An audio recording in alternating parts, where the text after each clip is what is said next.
नमस्कार दोस्तों, मैं शिवानी स्वागत करती हूं आपका अपने YouTube चैनल पे। आज का जो हमारा वीडियो है मेजरली राइट से मेजर गौरव आर्य सर का।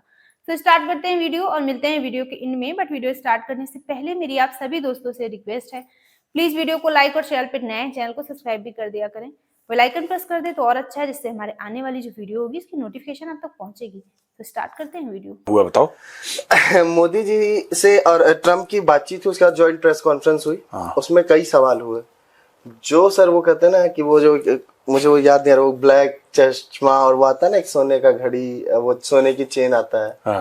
एकदम वो वाले मोमेंट्स कई सारे हुए हैं इस पूरे प्रेस कॉन्फ्रेंस में। सबसे पहला मोमेंट हुआ, एक होंगे कोई क्रांतिकारी, उनको आया कि अडानी पे क्या बात हुई मोदी जी।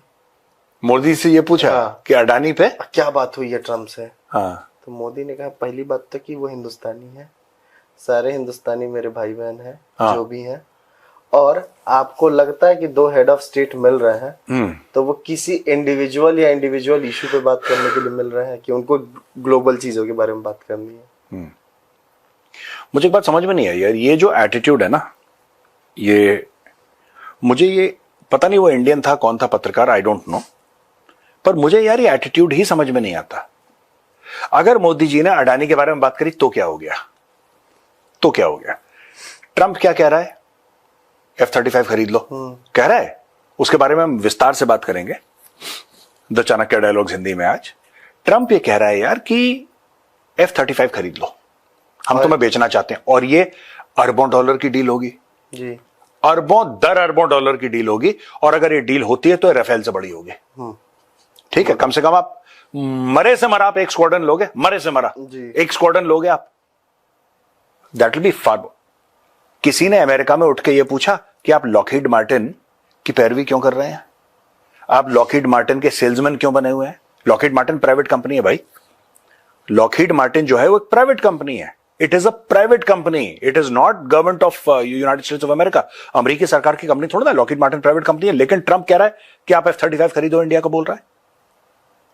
मुझे यार यही चीज, ये इतनी लोगों को प्रॉब्लम है अगर कोई आदमी पैसे कमा रहा है, और फिर करने हमें इससे कोई प्रॉब्लम नहीं है कि वो अच्छी तरीके से कमा रहा है या बुरी तरह। हम ये चाहते हैं कि अगर वो अच्छी तरीके से कमाए तो हमें क्या दिक्कत है।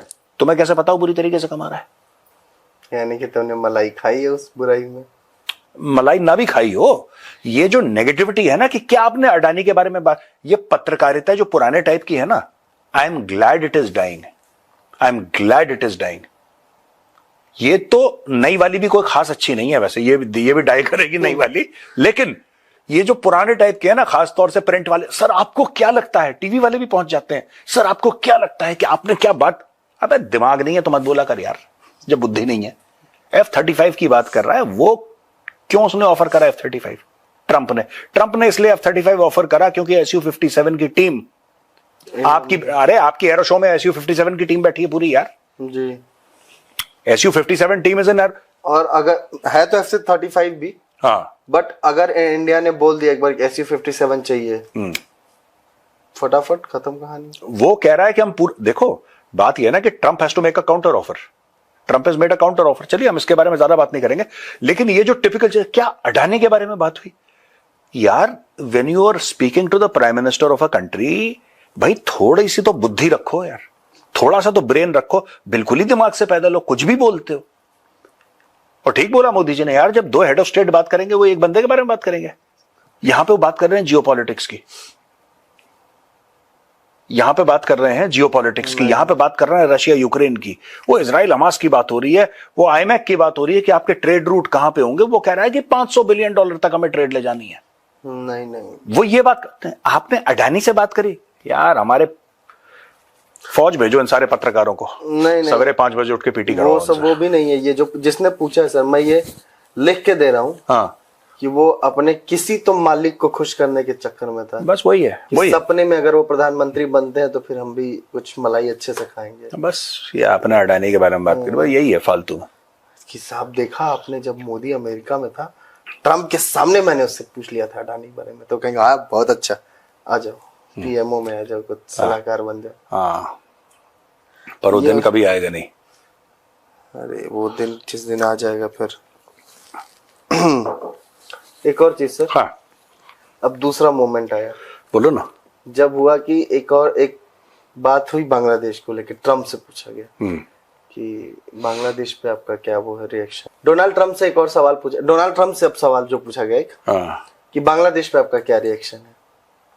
तो डोनाल्ड ट्रम्प ने बोला माय फ्रेंड मोदी, ऐसी बोलता माय फ्रेंड मोदी। उसने कहा ये सब मैं मोदी को छोड़, मोदी, हाँ ये सब मैं मोदी पे छोड़ देता हूँ। हाँ नहीं एग्जैक्ट क्या बोला, मोदी पे छोड़ रहा हूँ। हाँ ये मैं मोदी पे छोड़ता हूँ। हाँ। अब मैं बताता हूँ उसने क्या बोलना चाहा। हाँ। तुम्हारी औलाद है, तुमने इसको इस नासूर को जन्म दिया। हाँ।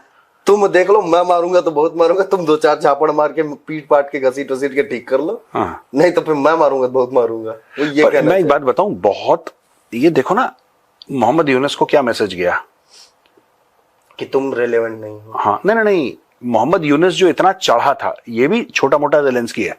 मोहम्मद यूनुस ये चढ़ गया क्योंकि उसने बोला कि मुझे तो सपोर्ट है, प्रेसिडेंट ऑफ अमेरिका का, यूएस का प्रेसिडेंट का, जो बाइडेन का सपोर्ट है।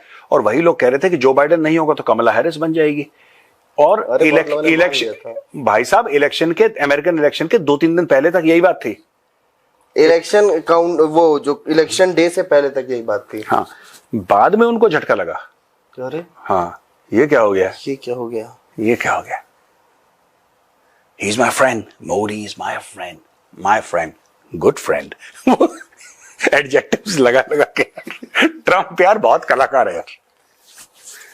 ट्रम्प, मैं ट्रम्प का, I want to learn how to talk like Trump यार। मुझे बहुत फनी आदमी लगता है यार। उसका 1-2 हैं लोग जो उसकी इम्पर्सनेशन करते हैं ट्रम्प की। It's a funny, he is a funny man, very funny man, extremely funny, so funny, very funny. वैसी फनी को ना 5 तरीके से ट्रम्प यार बहुत बढ़िया आदमी। एनीवे तो सर ये लेकिन इस चीज पे सर मैं ये बोल रहा था एक चीज, फिर आप अपनी बात बोल दीजिए सर। जिन्होंने ये चीज सुनी, उनमें से कई ऐसे लोग भी हैं सोशल मीडिया पे, इनको लग रहा है कि देखा ट्रम्प ने भारत को झटका दे दिया ना। इन लोगों को लग रहा था कि ट्रम्प बांग्लादेश पे एक्शन लेगा, अब तो नहीं लेगा, अब तो वो कह रहा है कि मोदी देख ले। देखो 2 चीजें हैं, लोगों को एक बात समझनी पड़ेगी।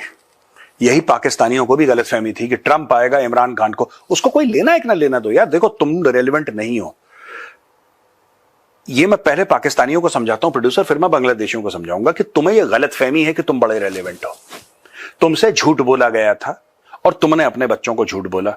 तुमसे यह झूठ बोला गया था, अमेरिका ने यह झूठ तुमसे बोला था पाकिस्तानियों, और क्योंकि तुम ये भरोसा करना चाहते थे इस झूठ पे, तो वो झूठ तुमने दवाई की तरह मुंह में डाला और तुमने पानी पिया, निगल गए वो झूठ। और तुमने कई साल, 30-40 साल, 50 साल उस झूठ के साथ जिए हो। अब मैं बताता हूं क्या झूठ है। अमेरिका को अफगानिस्तान में इंटरफियरेंस करना था। हाँ जी, क्योंकि सोवियत वहां पे पड़ा हुआ था, सोवियत रूस की फौजें, उसको छेड़खानी करनी थी। उसने देखा कि पाकिस्तान एक अच्छा लॉन्च पैड है और ये तो बिकने के लिए तैयार हैं, ये तो जमीन पे लेटे हुए हैं। जियाउल हक के दौर की बात कर रहा हूं, ये तो जमीन पे लेटे हैं। कह रहा है मालिक, आज से मेरा नाम जियाउल हक नहीं, मेरा नाम कालीन भैया, आप कालीन समझ के मेरे ऊपर लेट जाइए, दौड़ जाइए, पैर रखिए। सर सॉरी मैं इंटरप्ट कर रहा हूं सर, मैंने जितना आपसे ही सुना और फिर पढ़ा और देखा, जब चार्ली विल्सन की आप जो कहानी सुनाते हैं उस पे, वो एक एमपी था सर वहां का, वो आया था तो जियाउल हक उससे पर्सनली मिलने गया था सर। तो कालीन तो उस तरीके से प्रॉपर एमपी नहीं, कांग्रेसमैन था वो। वही मतलब अपने यहाँ से मैंने वो कर दिया, कांग्रेसमैन था एक वहां का सांसद है ना, फर्रुखाबाद के सांसद थे वो, चार्ली विल्सन, चार्ली भाई। मतलब वही एक कांग्रेसमैन था। मतलब जियाउल हक के सामने तो उसका प्रोटोकॉल में भी कुछ नहीं था। जियाउल हक, खदीजा खातून के सामने। अच्छा सुनो, तो बेसिकली ये था प्रोड्यूसर कि ये लोग गए, फिर उन्होंने पैसा लिया 9/11 के बाद। तो अमेरिका ने क्लियर कट एक संदेश पाकिस्तान को दिया कि जब कभी अफगानिस्तान में फसाद होगा तब तुम हमारे लिए जरूरी हो, क्योंकि तुम बिकने के लिए तैयार हो।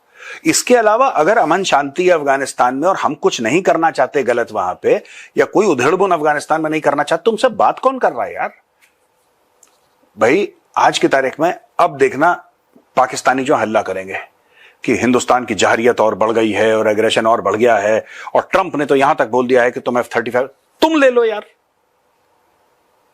तुम ले लो F-35, तुम्हारे पास पैसा है, तुम ले लो। अब पाकिस्तानी चाहते हैं कि मुफ्त में मिल जाए, या खरीदे तो रोल ओवर करता रहे जबकि F-35 के विंग्स ना गिर जाएं जमीन पर, तब तक रोल ओवर करता रहे। ये क्या ड्रामा है यार इनका। तो ये जो इनको गलतफहमी है कि क्या आप बांग्लादेश पे एक्शन लेंगे नहीं लेंगे, बांग्लादेश का क्या है, nobody cares about Bangladesh. Bangladesh is irrelevant. मैं आपको बताता हूं, अगर अमेरिका के लिए रेलेवेंट है बांग्लादेश, किस मामले में हो सकता है आप बताओ। ट्रंप, देखो कॉमर्स रन्स द वर्ल्ड, ठीक है जी, कॉमर्स है। मुझे एक बात ये समझ में नहीं आई कि हम लोग ट्रेड एंड कॉमर्स की बात कर रहे हैं, बांग्लादेशी क्या मतलब what are they going to I mean offer to the world और ऑफर टू अमेरिका। आंदोलनकारी, हाँ आंदोलन करना है, प्रोटेस्ट करना है, डफली लेके नाचना है, वो सब अमेरिका को नहीं चाहिए। I think they already have enough and more, but इसीलिए तो वो बाइडेन को पसंद भी आए सर। बाइडेन को तो ये बाइडेन भी डफली गैंग का ही है सर। हाँ वो डफली गैंग का ही, और उसका वो सोरोस वोरोस उसी गैंग का तो है बाइडेन। उसने उसको वहां का वो दे दिया हाईएस्ट सिविलियन ऑनर। सोरोस बहुत बड़ी अपने बारे में। Both Pakistan and Bangladesh suffer from the same complex. इनको लगता है बहुत अहम है, इनको लगता है ये बहुत इंपॉर्टेंट है दुनिया में। इंपॉर्टेंट सिर्फ वो देश है, सिर्फ वो देश है, mind my words, both Pakistanis and Bangladeshis, right. Important वो देश है या वो देश जो अपनी सोवरेनिटी बरकरार रखे, वो देश जो अपनी खुद मुख्तारी बिल्कुल बरकरार रखे। क्या मौत आ जाए हम कॉम्प्रोमाइज नहीं करेंगे, मौत आ जाए। या तो वो देश इंपॉर्टेंट है, ठीक है, या वो देश इंपॉर्टेंट है जिसके पास खजूर है, बेइंतहा पैसा है, ठीक है, या आप किसी तरीके से ट्रेड और कॉमर्स में किसी को बेनिफिट कर सकते हो। जब पाकिस्तान किसी को बेनिफिट ही नहीं कर सकता ट्रेड और कॉमर्स में, चीनियों ने हाथ जोड़ लिया उनके, चीन से तो बस। वैसे सर पाकिस्तान खुद मुख्तार मुल्क है। बिल्कुल है भैया। सो फ्रेंड, ये थी आज की वीडियो। दोस्तों, व्हाइट हाउस में अमेरिकी राष्ट्रपति डोनाल्ड ट्रंप से बांग्लादेश की सत्ता परिवर्तन को लेकर यानी बांग्लादेश के विषय में क्वेश्चन किया गया। तो ट्रंप ने तो क्लियरली कह दिया कि उनकी डीप स्टेट का वहां कोई रोल नहीं है और बांग्लादेश को प्रधानमंत्री मोदी जी संभालेंगे, क्योंकि हमने देखा बाइडेन प्रशासन में अमेरिका की डीप स्टेट वहां पर काम कर रहे थे। फिर बाइडेन की सरकार तो रही नहीं, कमला हैरिस भी ट्रंप के सामने टिकी नहीं, और उधर अमेरिका ने यूएस एड पर भी रोक लगा दी, जिससे कि जो बांग्लादेश की नई नवेली सरकार है, जिससे बांग्लादेश संभाल नहीं रहा है, अब उसकी चीखें निकल रही हैं। और जैसा कि मेजर सर ने कहा कि कुछ लोगों का ये भी कहना था कि ट्रंप सरकार आएगी तो बांग्लादेश की खैर नहीं, ये करेंगे। अब क्या हुआ, तो जिसका किसी मतलब, अब जैसे कि पाकिस्तानियों की सोच ये थी कि ट्रंप आएंगे तो इमरान खान को बाहर निकाल देंगे, क्योंकि पाकिस्तान को ऐसा लगता है कि उसके खिलाफ पूरी दुनिया साजिश कर रही है, उसकी बहुत ज्यादा अहमियत है दुनिया में, जबकि ऐसा नहीं है, आप सबको पता ही है।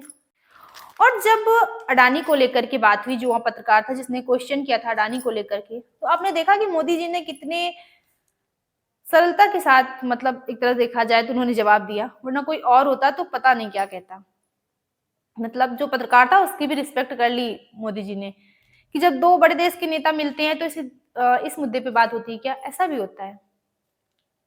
और दोस्तों, एक बड़ी न्यूज आ रही है जिसमें कि जो मुंबई हमले का जो साजिश करता था तैमूर राणा, उसको भी भारत लाया जा रहा है।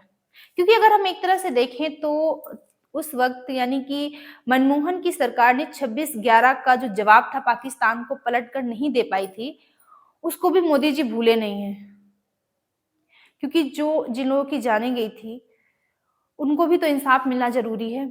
बाकी F-35 को लेकर के, टैरिफ को लेकर के और H-1B जो वीजा है उसको लेकर के भी बात हुई। दोनों देशों के बीच में व्यापार बढ़ेगा, क्योंकि अमेरिका को भी पता है कि भारत में निवेश करना कितना जरूरी है। बाकी दोस्तों, आपकी क्या ओपिनियन है इस वीडियो पे, हमें कमेंट बॉक्स में जरूर शेयर करें, क्योंकि आपके कमेंट से मोटिवेशन मिलता है और जो कुछ कमियां हो जाती हैं वीडियो में वो भी पता चलती है। मिलते हैं नेक्स्ट रिएक्शन में किसी अच्छे से टॉपिक के साथ, तब तक के लिए थैंक यू।